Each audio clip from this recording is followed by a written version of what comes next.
Hello, everybody. My name is Roy Simpson. I'm a professor of mathematics at Cosumnes River College, nestled in South Sacramento, California.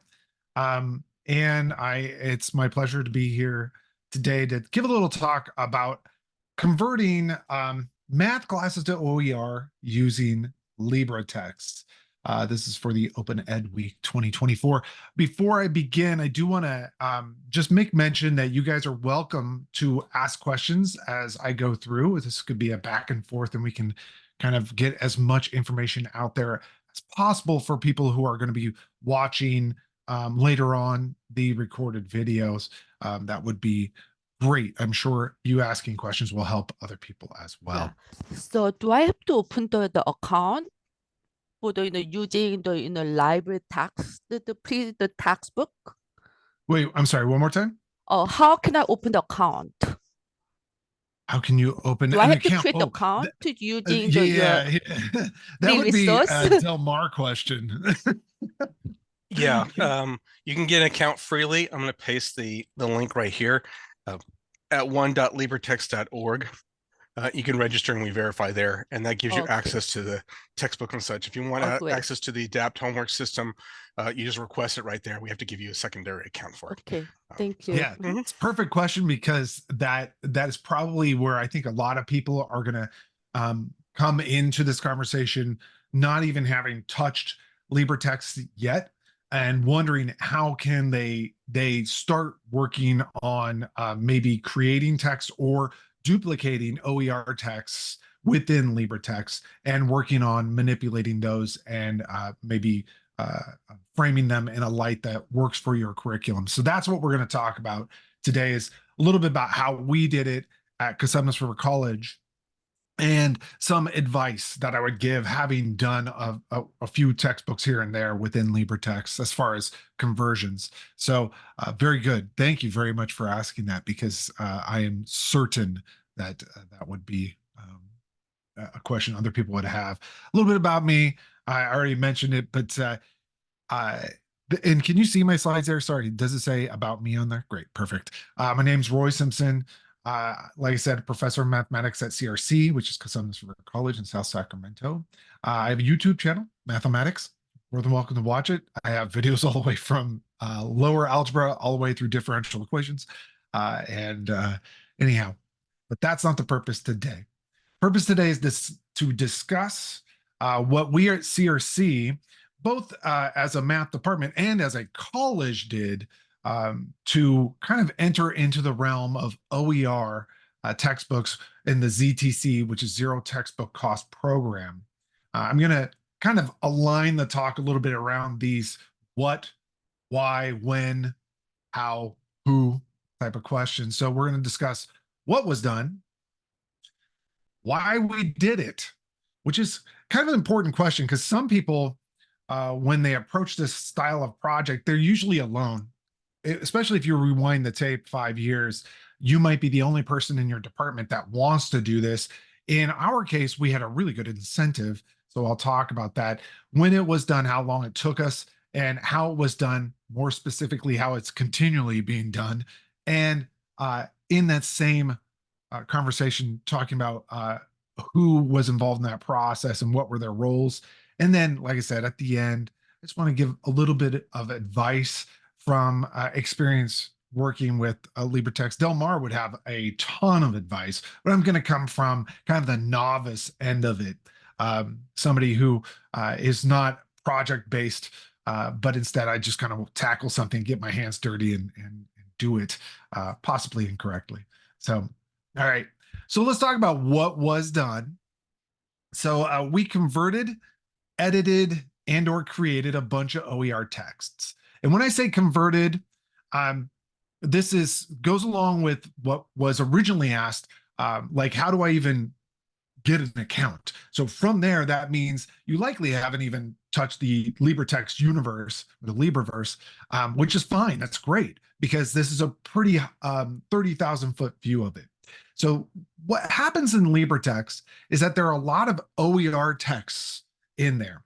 And there's a great library or a bookshelf that contains a lot of open source texts, and there might be, oh, let's just pretend, like 6 or 7 differential calculus books, or there might be 8 algebra books or something like that.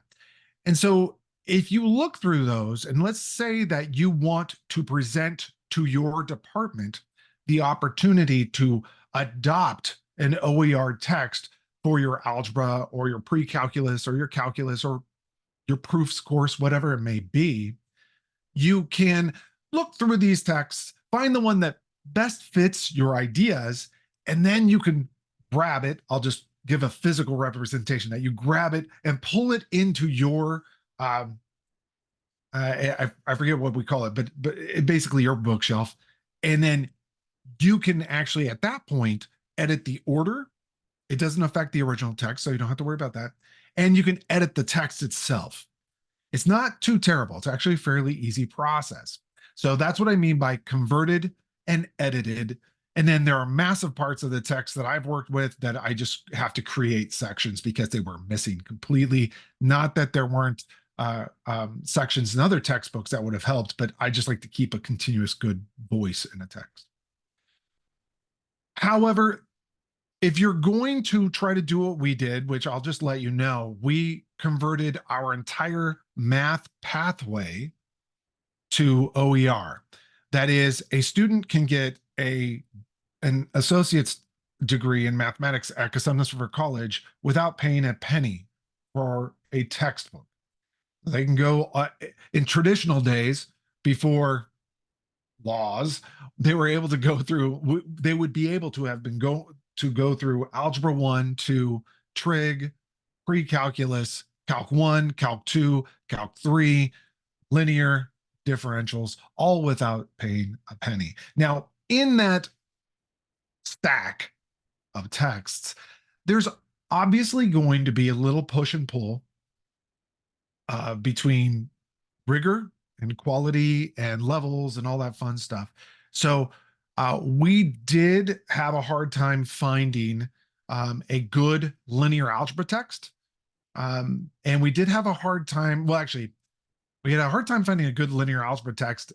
And then everybody was too busy to do the Calc 3 text, basically is how it happened. So the linear algebra text, we don't have a lot of demand for linear algebra. We offer 2 sections at our college every semester. And so we have a wonderful faculty member who by the name of Andy Adkins Pogue, who really helped us. She works in the library, and the library purchased roughly 50 or 60 of those texts, and now they're on loan under a CDL digital lending that students can check those out for, I think it's 2 to 4 hours or something like that at a time. Something that needs to be said, if you ever are considering that route, let's say that you just can't find a good text in LibreTexts for a specific class, and you're like, hey, I remember seeing this talk, and the guy at this talk said that maybe we could just purchase books and loan them out. Think about how many students take that class. If you have 10 sections of that class, then that's not a sustainable model. Even us having these 60 copies is not super sustainable in the long run. We know that we're going to have to eventually convert completely over to our own linear algebra book. But for right now, we're small enough in that course that we can survive off those 60 texts. And the same thing for our 3rd year calculus course. By the time students get to 3rd year calculus, the student population is funneled a little bit on our end. And so we didn't bother converting the OER Calc 3 course, which I'll talk about in a moment. Let's see. I also, in this process, we created template MyOpenMath courses for each of the texts involved. And you can see, by the way, off to the right here, you can see the textbooks that we've converted. So we have a mathematical ideas, which is sort of like a liberal arts math. We have one of those, and there are some great resources, great texts on LibreTexts that you can pull from.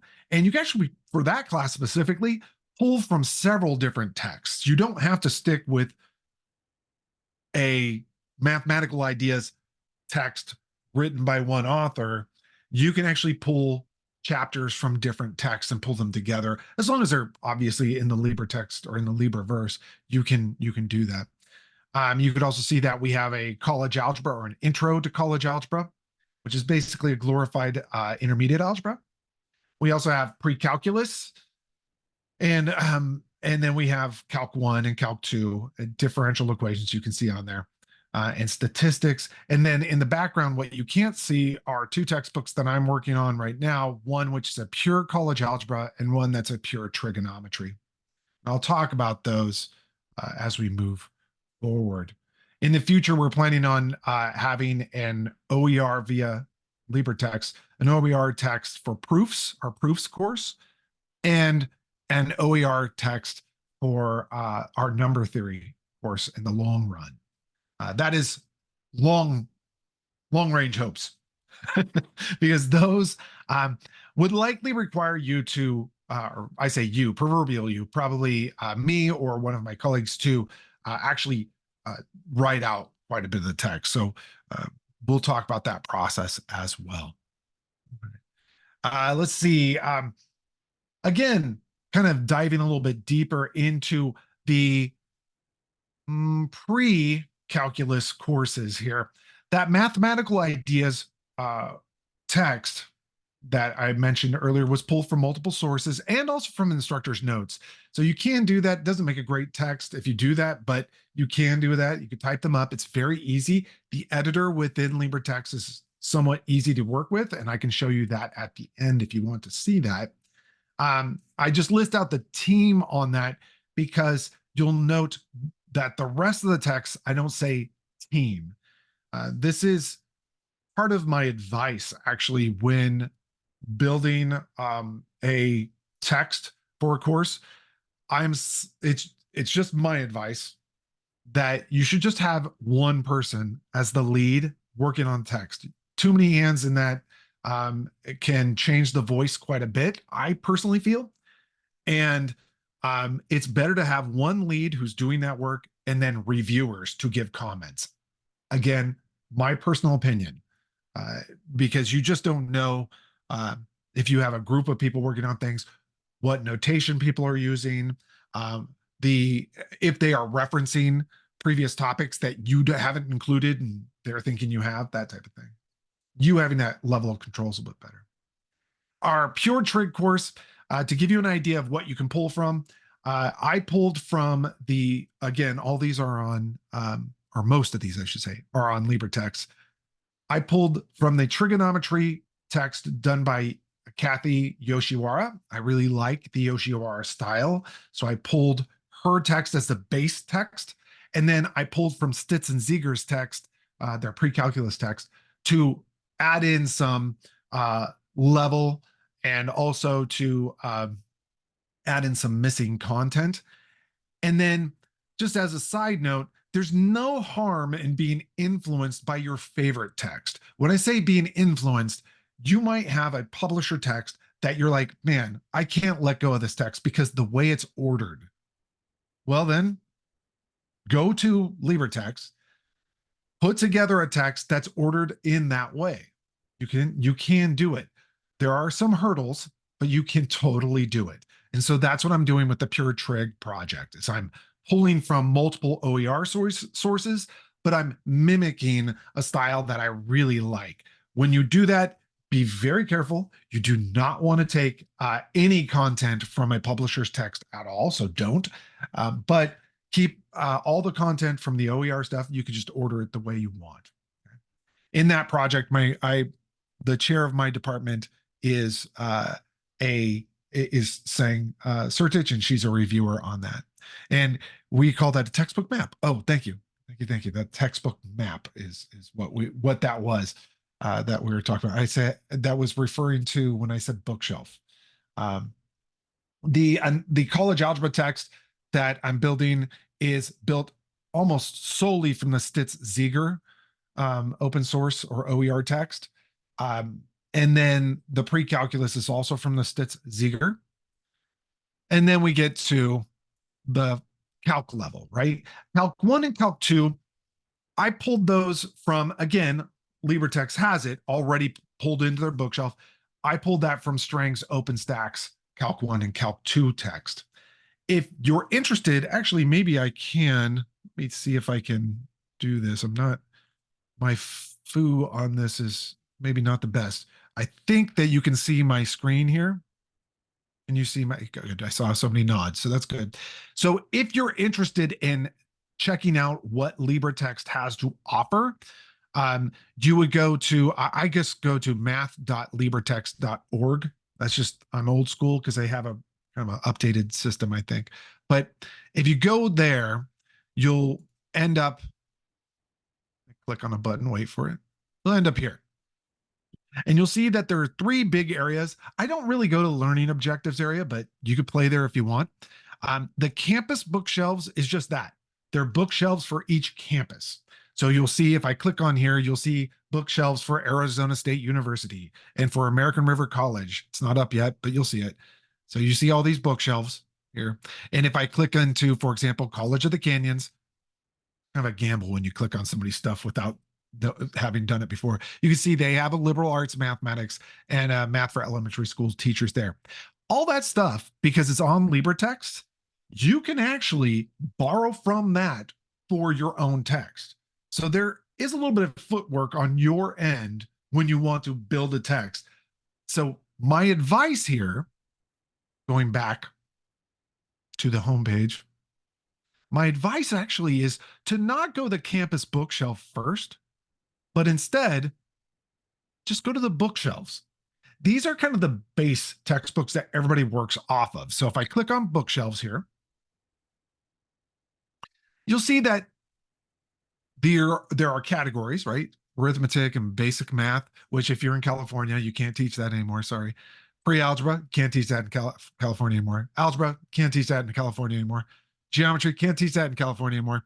Pre-calculus, trigonometry, just got the word, can't teach that in California anymore. Well, you can, but only under special circumstances. But anyhow, if you're building a book, a pre-cal book, for example, if you click on this category, you'll see there are some already built and pulled in books that Delmar's team worked hard to pull into to LibreText. So you can see there's the pre-calculus second edition OpenStax, or the first edition.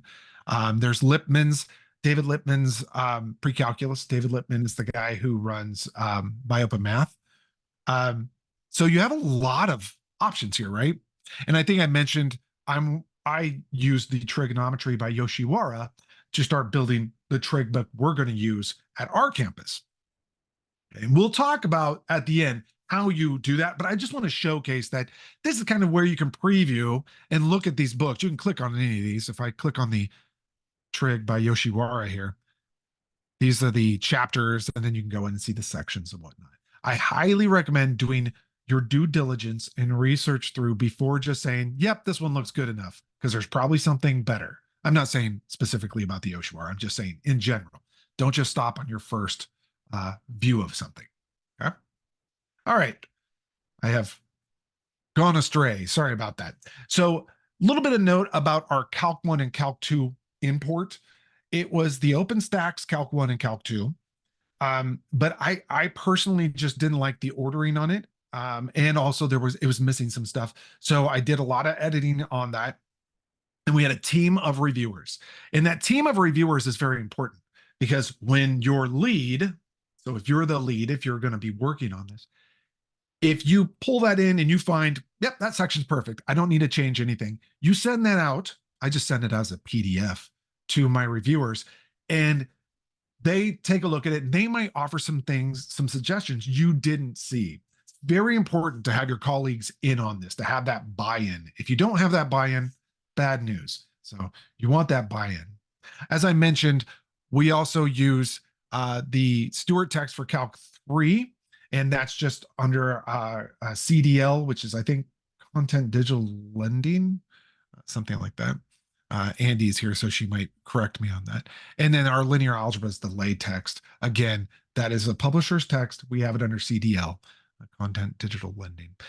The differential equations text, on the other hand, that is OER, controlled digital lending. Thank you very much, Andy. And then the differential equations text, that is definitely the OER text. And if you take a look back here, and I just go to the basic bookshelves that Del Mar's team put together, you'll see that there is, give it a moment, a differential equations bucket, if you will. Yeah, Del Mar's asking a good question. Is the third volume of the OpenStax string text not good enough for my multivariate calculus?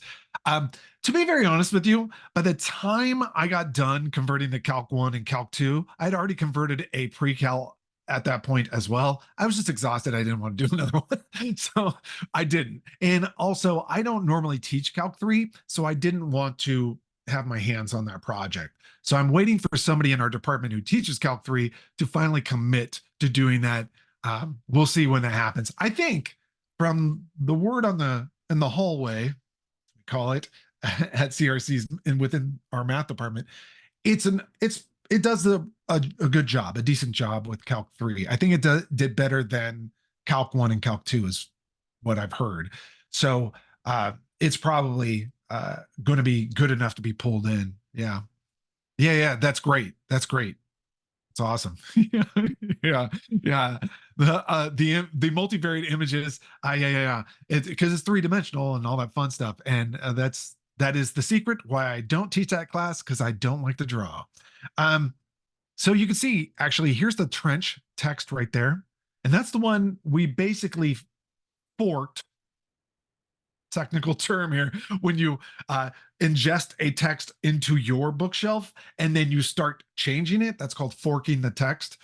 So we made some subtle changes to the text. We kept basically 80% of it, but changed little parts of it to better fit what we thought we wanted. So anyhow, that's a background. So we now have a background of what we did at CRC as far as what texts, what courses we used for LibreTexts, and that kind of informs you or gives you the information now that our entire pipeline can be all OER. Now, I don't want to give you or set up the illusion that everybody in our department uses OER. That's not true. However, in our Calc 1 and Calc 2, we've all agreed we will all use the same OER text, period. So there's no paid text for our Calc 1 and Calc 2. Our pre-calculus, on the other hand, there are some people that still adopt a paid text, but every semester we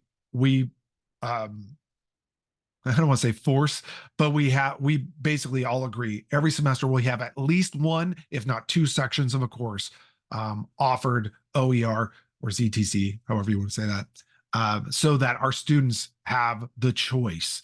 And we do see that our ZTC offerings, or our zero textbook cost offerings, fill up much faster than our non-ZTC offerings.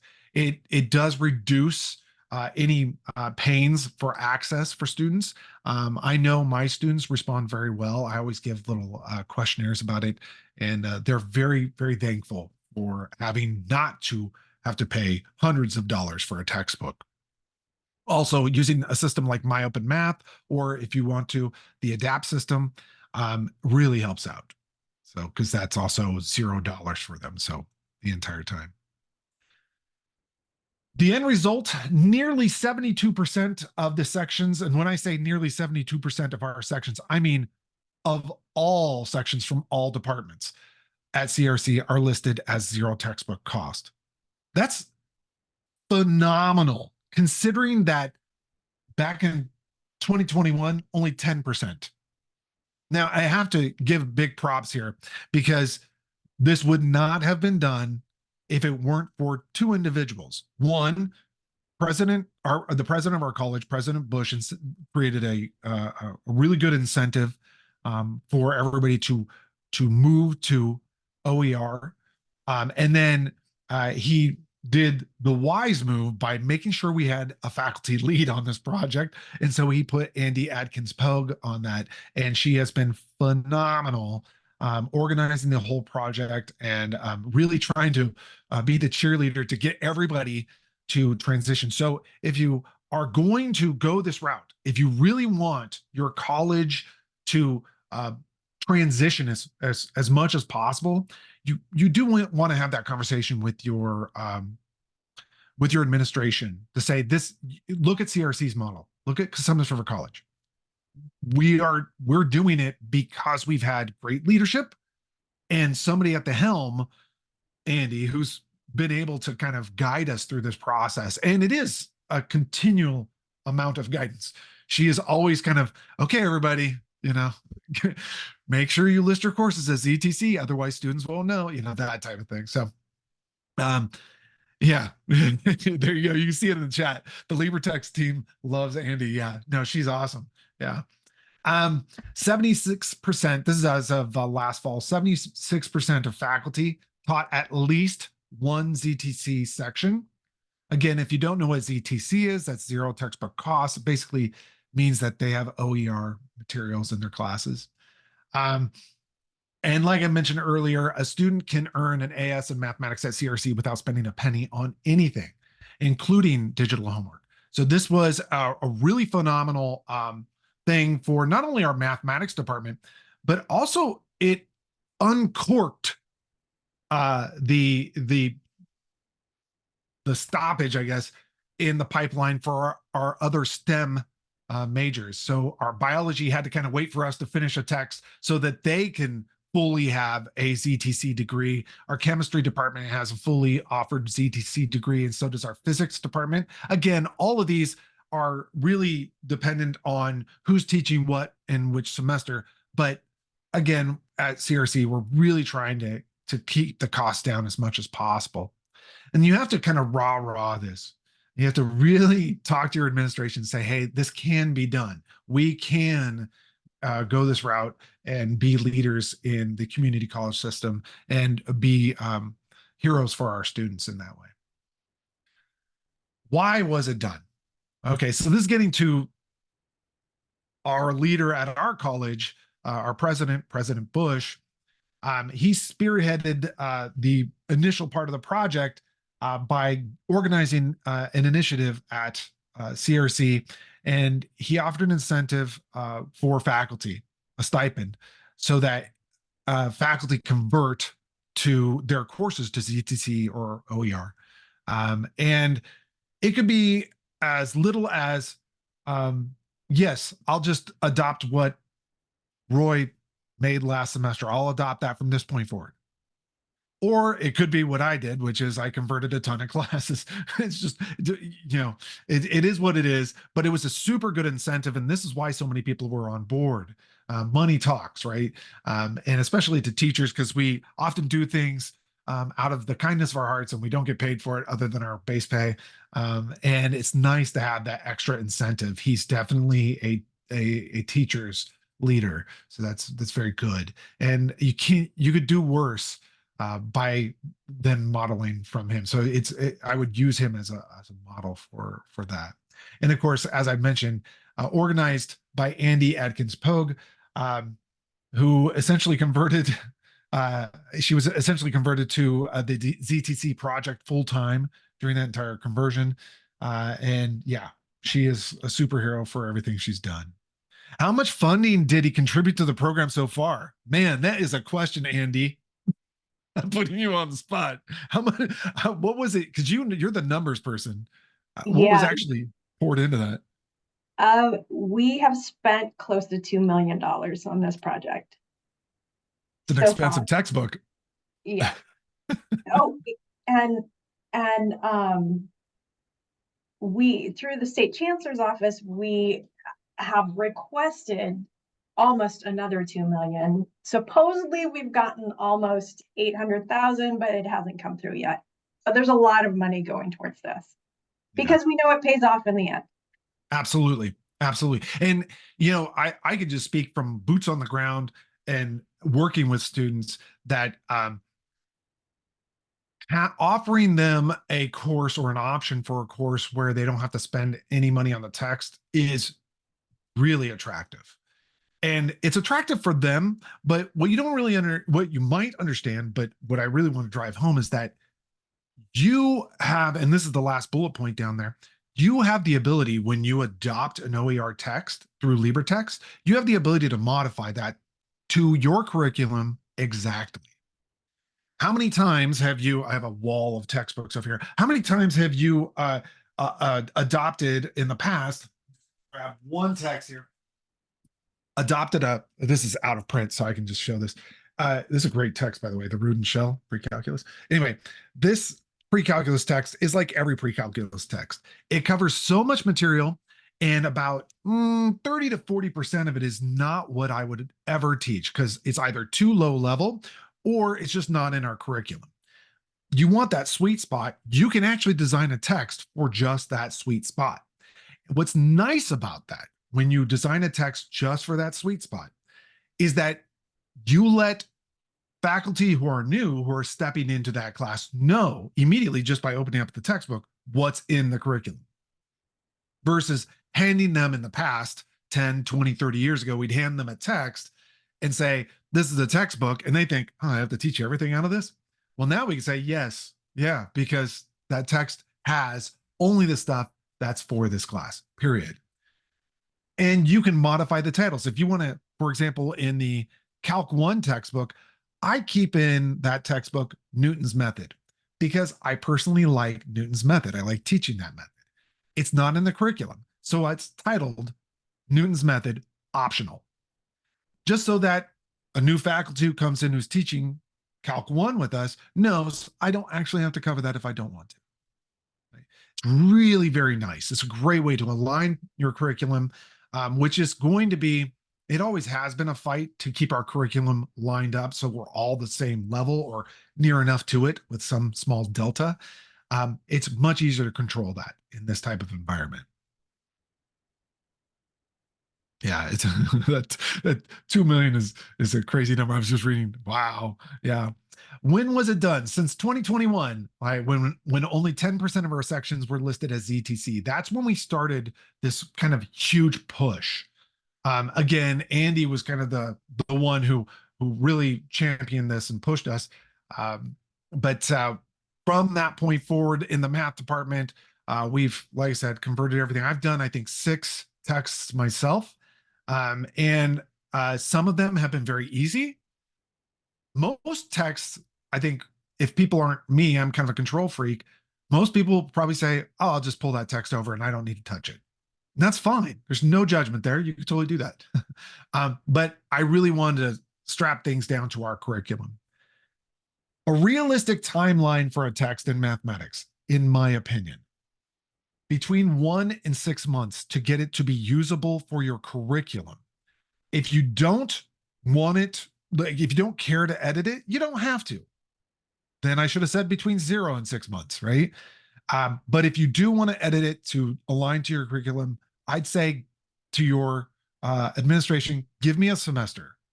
Give me some like a 0.2 reassigned time or whatever you need to edit this text, get it on board. And then from this point forward, our students don't have to pay a penny. And now we're aligned curriculum wise. And we'll all use this. I mean, you have to get a good buy-in from your department. I'm very lucky to work with a department where we all pretty much are aligned. So there was no like pushback, like, well, what if I want this other OER tech? There was none of that. It was, okay, we all agree, let's go ahead and go this route, and who wants to do this and that. And we set up who has what job, and that's how it was. There's a sliding scale for edits over time, by the way. So as a simple example, with the Calc 1 textbook, that was really a 3-month job, not a lot of editing. I mean, it was some heavy editing. I had to actually rewrite the entire epsilon delta proof section. But other than that, it was just a little bit of reordering here and there. But from that point forward, it's just been minor little tweaks. A faculty member actually pulled me aside last week, I think is what it was.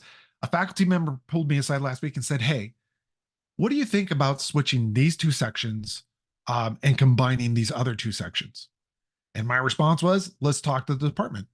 Let's see. I'm okay with it. Let's talk to the department, see if everybody's okay with it. If it is, then it is literally on my end to do that modification, probably a 2-minute fix. Very, very simple. So that's the beauty of this. And then from that point forward, it's locked in. You don't have to worry about it. And these texts are accessible via, you can embed them in Canvas if that's your learning management system. You can make PDFs out of them. You can have them printed if you want. A lot of students don't do that. And you can embed manipulations. And that's what I do. I embed like, I don't know if this is right, if I can do that. So Del Mar, you can tell me if I can or cannot. But I've embedded Desmos manipulations in my text. Del Mar, tell me if I can or can't. That's fine. Okay. Okay. I just want to make sure. All right. So let's see. How was it done?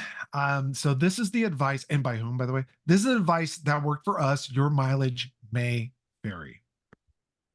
Each text has a single designer, editor, and writer. Now, this is probably contrary to what most project management groups would say. They'd say, no, you need a group of people working on this. But I find that this works when you're designing a text because it's one voice rather than 5. It's one vision, it's one point of contact.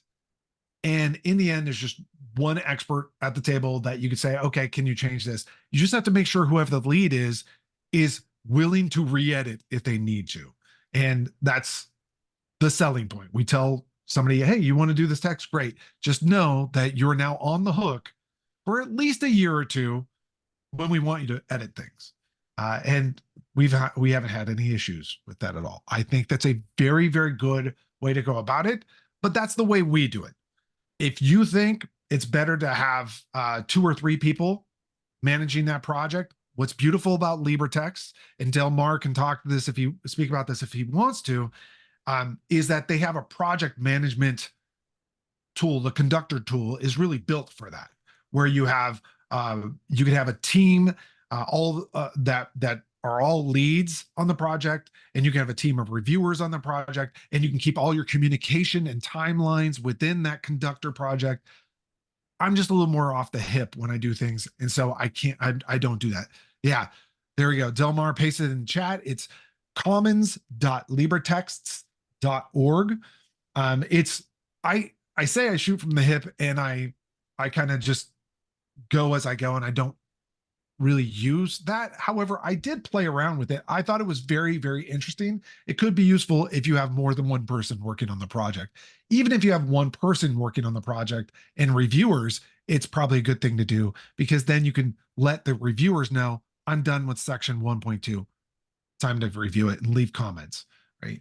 So that's just something that you might want to consider. I can't really speak very much about it because I don't really use it. Yeah.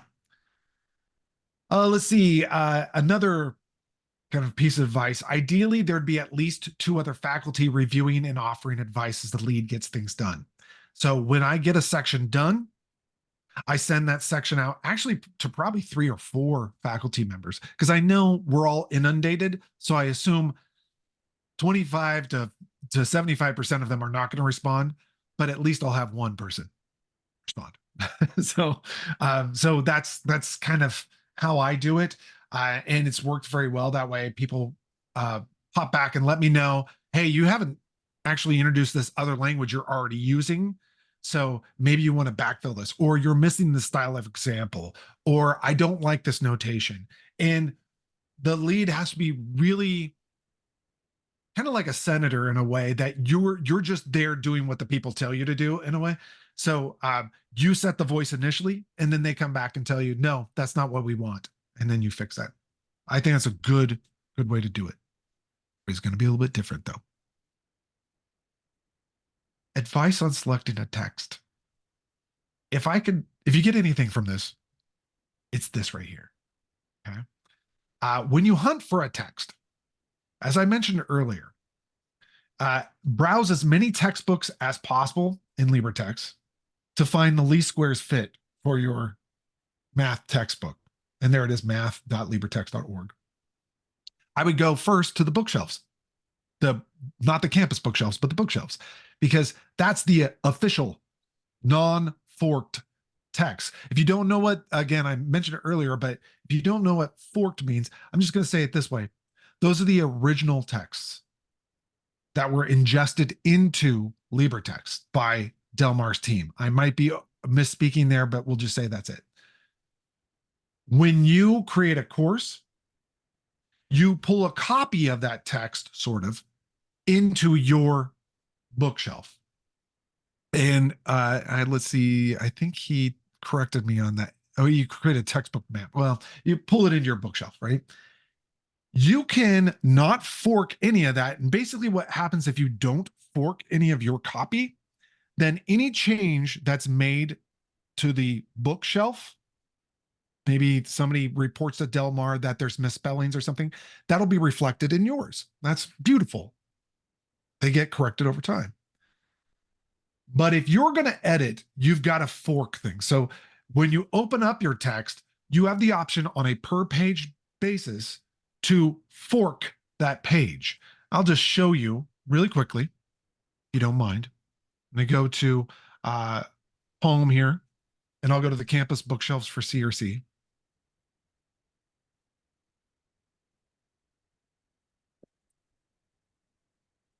This is where Delmar goes, hey, how does CRC get to the top? That was by accident. When I had control of the system at some point, I dragged mine to the top thinking that was only my view. And so now CRC is at the top of the list. I just thought I'd let you know. Sorry about that. That was me.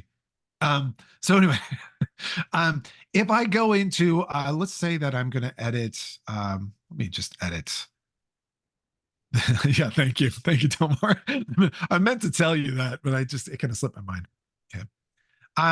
If I go into, actually, I'm going to have to go into a text that I'm currently editing that I don't have anything forked on. So what I'm going to show you right now, I don't want to talk about, but when you're working on a text project, you're working through Conductor.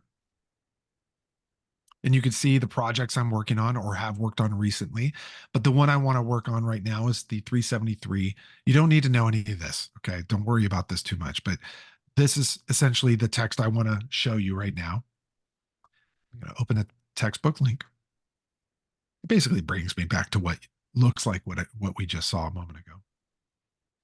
And I'm going to go into chapter 6 here, and I'm going to show you what I mean by forking a page. So here I go into chapter 6. A moment. It takes a moment to load. It's not my internet. It's just there's a lot of stuff that has to load in the background, I guess. And I'm going to open up this bad boy right here, just section 6.1. And what I'm going to do right now, you could see this little symbol right here. That means it's linked to the textbook, the official textbook that's on the bookshelf, essentially. And so anybody who edits, anybody being Delmar and his team, if they make fixes to that, it will fix here as well. But if you want to, if you just don't like how things are stated here or the order of things, you're going to have to make your own version of this. And that's done just by clicking that little link looking image.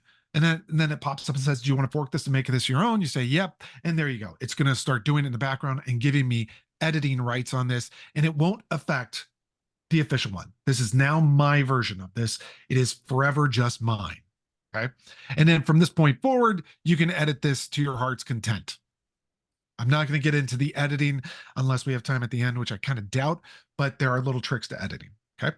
But that's what I mean by forking, is that you're actually creating an actual copy of the page that you can edit, and that will never be updated ever again by the original text. So if they correct something in the original text, because you forked this, it will not be updated. So just be aware of that.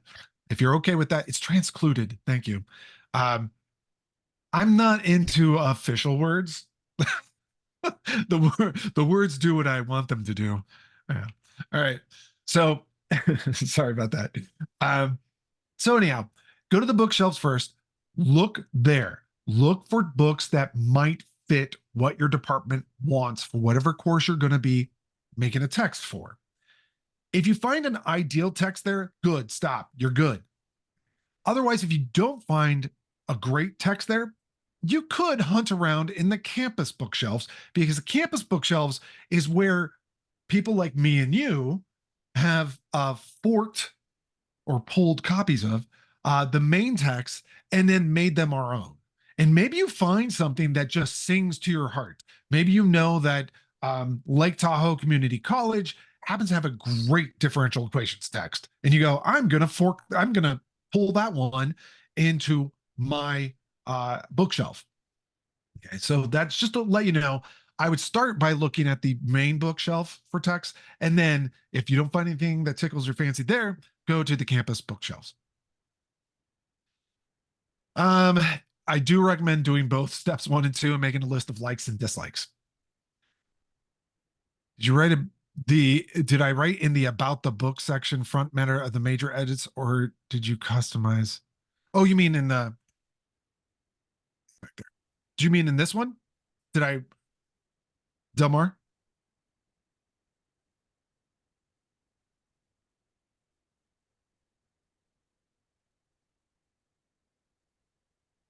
I can't hear you if you're talking. Sorry about that. You can hear me now? Yeah, I can. Yeah. My video died on me for some reason or another, so now That's it's all okay. audio. In the front matter, it's not unheard of that we have a section called About This Book, where the author or authors can come in and say, these are the sources of the books.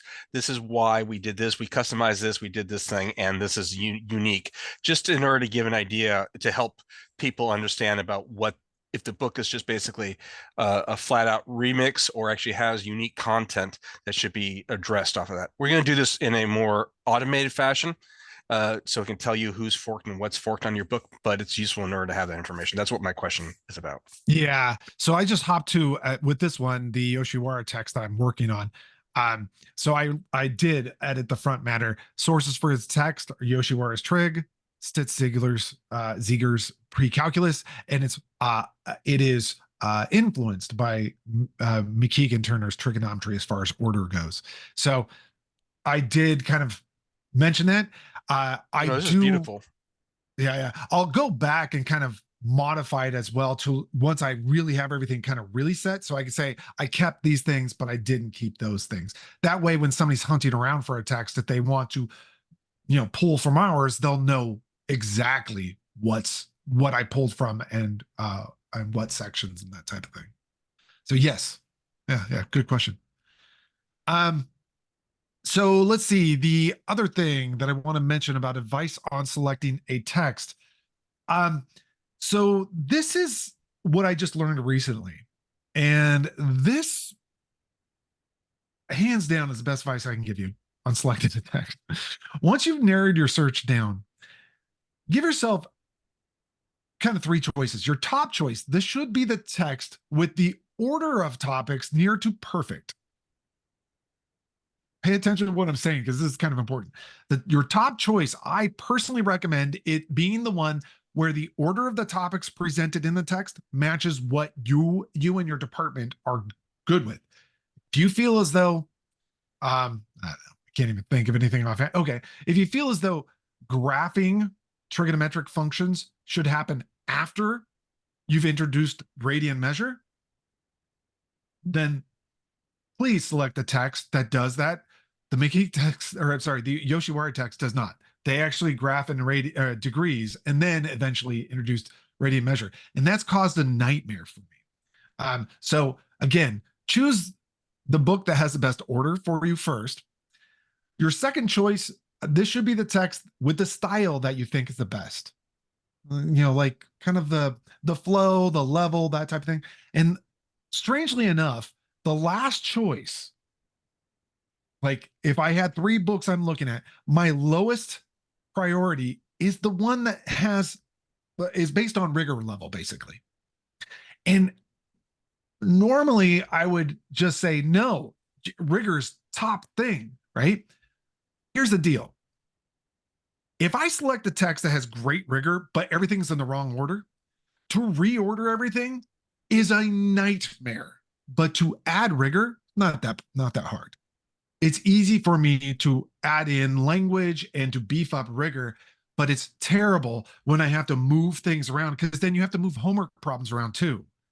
and you have to remember what they introduced in what order. It is an absolute nightmare. So I highly recommend when you're hunting for books, if there's a book that has great order and you're looking at another book that has great rigor, I would always choose the one with the great order and then up the rigor you're on your own. I think it's just, trust me, a really, really good piece of advice. Having gone through my 6th text now, I will say that that has caused the biggest nightmare for me.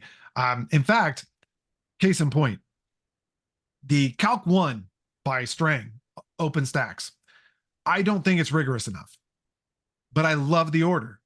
So when we adopted it, it took me 3 months to get that book ready to go because it wasn't a lot of work. I just had to add some rigor, add some explanations, add some proofs, and I was done. The Yoshiwara text, I love the voice of that text. It's awesome. And really, the levels are great, but the order's terrible. That is going to be a 7 to 8 month project just because the order is terrible. But I'm putting myself through it because I just love the textbook so much. So, the final piece of advice I'm going to give you. Actually, I'm pretty good on time, right? Knocking on the door. Final piece of advice that I have for you. If you're savvy enough and you know how to do it, use a key logging, not key logging, but a key mapping program, something like AutoHotkey or something like that, because it makes editing a text much faster. So I will demonstrate this very quickly just to showcase what I'm talking about. Let me make sure that I have my, so these are AutoHotkey programs. You don't need to know this. If you're not interested, that's okay. I just have a couple things that I have ready to go. I'm going to show you how this works on my end. And let me go to actually, I'll just do it right here. It doesn't really matter. I'm going to edit this. And let's say that I want to add in here, I don't know, an equation, right? So 3x plus 5 or something like that. Now, to add an equation, you go backslash, whoops, I already started incorrectly, backslash parenthesis, and then you say 3x plus 5, and backslash, and parenthesis, and then if I click save, you'll see it. Just show you that. Okay, it's an inline equation. And while you may think, well, that's fast enough, I don't really have to worry about that. I could do that. In a math textbook, you're doing that all the time. So you want to be able to have your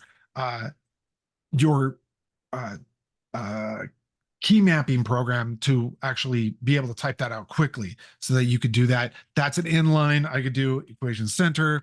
I could do equation paragraph that just puts in a page index. So I'm just letting you know, if you are savvy enough to do key mapping, look up AutoHotkey.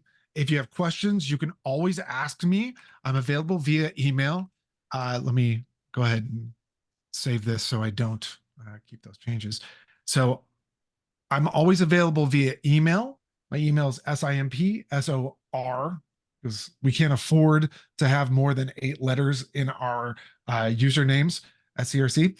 So simpsor@crc.losrios.edu. If you're interested in learning a little bit more about the AutoHotkey program for helping you do this, I can easily kind of share my files with you and give you an idea of how they work. When I transclude or fork a text, I have a single keystroke, Control Windows key R, that will then edit everything, like do about 85 different edits that I know are very common edits I need to have done. So I just start that and I walk away from my computer for about 5 minutes while it does all those in the background, and I come back and a lot of major editing has been done for me. And that's what speeds up the process for me. You don't have to do that. It's just something that you might want to look into if you're going to do an entire text. It makes it much faster. I know I talked the entire time. So does anybody have any questions that I can possibly answer at this in the last few moments? That was quite beautiful. Let me ask a question about your AutoHotkey. How many keys did you actually map? Because it's not difficult for us to create a GUI pull down menu with those options, but obviously it's not as fast as keystrokes. So, Keystrokes. Yeah. So how many do you think you use? Commonly. Yeah. So I do inline equations and centered equations. I do arrays. So it'd be much easier for me to just show it than to say it. So I do here equation inline, equation center, right? And that no number is very important. This one is very big, right? Doing the page index. Man, I have so many and I can't even think of them right now. I also, like I said, this one right here, but I can't remember the key mapping because it's no, yeah. I see it. It's not too difficult for us to Sure. make that more integrated into the platform, so you don't have to customize it. But the issue for me is I live off a keyboard. Mouses are okay. We can make it a keyboard. Okay, good. So we can do both. For me as a user, to access, for example, these, if I do Control-Shift-8, for example, right now, I wonder if I've never done it. So does it work? Yeah, it does. Okay. So that would be great. If we can, I'll send you a list.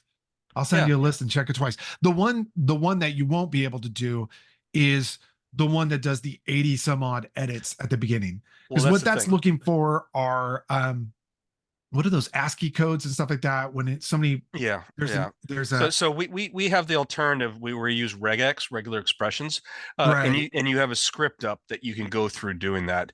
We do that on the back end as part of our cleanup, and the same reason that you do, and that's why I'm actually quite excited that you, through Convergent Evolution, did the same thing that we had done.